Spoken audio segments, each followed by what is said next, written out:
Yeah, well, a tsunami is formed by the seafloor moving vertically due to a large earthquake. You need a very energetic earthquake to really make a significant change in the sea level, and we've certainly seen that today with magnitude 8.8 is a very intense earthquake. And that has pushed the sea level up above the rupture in the sea floor, and that wave then propagates outward from that rupture across the ocean in all directions. When you're seeing the pictures that we're seeing on the screen now, the force of the water, can you just give us an indication of just how strong that force of water coming in on land is? Nothing can stand up to it. No, that's exactly right. We've had observations already measured on the Japanese east coast of waves of 7.3 metres above normal sea level. There may well be higher spots where there aren't gauges, but that is an enormous wave, and what people have to bear in mind is that a tsunami wave is quite different from a normal wind wave, which goes up and down in a matter of seconds. The tsunami wave has a wavelength that can be hundreds of metres, so it's an enormous volume of water. It rises 7 metres and may stay up as water pours in at that height for 10 to 15 minutes before it goes down again. So it's an enormous volume of water, and that's why the force is so great.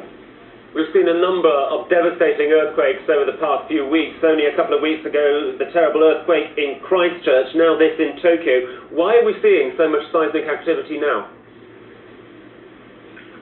I don't know that anybody could answer that. Unfortunately, we don't know how to forecast when earthquakes are going to happen. This is all around the Ring of Fire, which has existed around the Pacific for a very long time.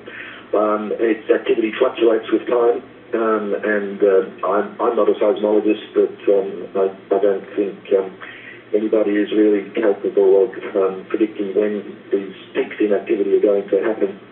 We just have to react as quickly as we can when it does happen.